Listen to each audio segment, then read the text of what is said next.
If you have a cruise booked to Mexico or you're sailing out of New York this week, you're going to want to hear this because multiple cruise ships just canceled port stops, and this time it's not because of weather. So let's start in Mexico. Several major cruise lines, they pulled out of Puerto Vallarta after a sharp rise in violence, as you probably saw in the news, and a new U.S. State Department travel advisory for the state of Jalisco. Now, this is not a rainy day situation. Lines are specifically citing ongoing security operations and local unrest. Now, here's a list of who is affected. First, we've got Norwegian Cruise Lines. Now, Norwegian Bliss canceled its scheduled stop in Puerto Vallarta for February 25th. Guests were told that they're likely getting an extra sea day instead, which is very common. Holland America canceled its February 23rd call if you're on the Zwiederdam. I think I said that right.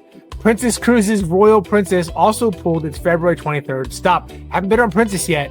Princess, get a hold of me. So this isn't isolated. Multiple brands, same port, same decision. Now, to be clear, cruise lines always say that guest safety is their top priority. And historically, when things stabilize, ships return. But right now, Puerto Vallarta is off schedule for several sailings. Is this going to be like Mazatlan all over again where nobody stops there for years? I don't know. I hope not.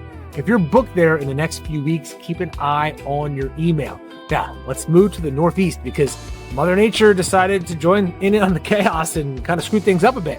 A massive nor'easter, winter storm, Hernando slammed New York and New Jersey, Boston, everywhere up there. So operations at Port Liberty and Bayonne and Red Hook Terminal were effectively halted due to heavy snow and strong winds. I think with the same thing with the airports too, so you probably couldn't even get there. Royal Caribbean's Odyssey of the Seas and MSC's MSC Meraviglia were stuck in port Monday night waiting for the safe window to leave. So they've since departed, but with altered itineraries. Now I'm wondering, comment below if you're on that ship, did they kind of just hang out and you got on the ship and then they just hung out in port and then they went out, or are you not able to get on the ship at all? I'm super curious about that because I don't know. So if you're sailing out of New York this week, double check your boarding time and itinerary updates. Always check your updates, but really right now you need to.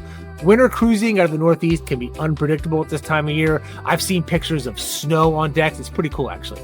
Now, a few quick fleet and corporate updates that you should know about. Disney Cruise Line has officially postponed the inaugural sailing of the Disney Adventure. Now, the new Singapore-based ship, it was supposed to launch on the 15th of 2025 in December. Now it's pushed back to March 10th of this year due to unexpected shipbuilding delays. Seabourn announced it's discontinuing its submarine excursion program on its expedition ships starting in early March 2026. That's a no thanks from me. Too much claustrophobia. So if that underwater adventure was on your bucket list, you may want to book sooner rather than later to get it done. I'm not going on that. On a more positive note, Carnival Conquest has returned to service in Miami after a 12-day dry dock refresh. Port of Miami, how's that traffic doing? And finally, a reminder, Royal Caribbean has suspended all calls to Labadee, Haiti through December 2026 due to ongoing unrest. Let's hope it's not the same for Mexico. And small ship operator Alaskan Dream Cruises has ceased operations entirely and canceled its upcoming 2026 season. So right now we're seeing a mix of security-related cancellations, weather disruptions, and some long-term strategic shifts across the industry. If you have a cruise booked, especially to Mexico or out of the Northeast, stay flexible, watch your notifications, and don't panic. Cruise lines adjust constantly, and most of the time it just means it's a different port or an extra sea day. I love sea days. Some people don't. I love sea days. I don't really care if we go to ports for the most part because it's touristy thing. I'll usually book something on maybe Viator or whatever off kind of the deal. Sorry, cruise lines. But I'm more like that. I'm kind of a get off and just book a cab to take me somewhere kind of thing, to take my chances. But I'm also like a middle-aged dude, so I don't have that many worries about my security. But that's just me. Now, if you want to check and get updates and actually see, here, I built a tool. Let me just tell you about it. So I built a tool, it's free, and it basically checks my itinerary, and it says when I do a booking, can I get this for cheaper? Did the price go down? And if it did go down, I actually do a transfer, and then I have another company that books it. I hope I'm not telling secrets here. You might know about this. And then they can book it, and they often get like a credit for it, like an onboard credit that they give me, and I get the lower rate. So like I could save up to like $300, $400, $500 on a booking. And there's usually a 30 to 90 day window for this. So I built a thing that reminds me. It checks every morning. It says, did it go down?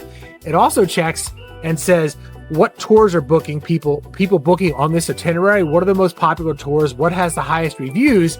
And then I try and compare it to what the cruise line usually charges for it, and then what private booking agencies on like the docks or whatever, like, you know, professional agencies, not like just some guy with a sign, although I have done that a couple times. And then it's kind of like, all right, you can save $400 by booking through this instead of this.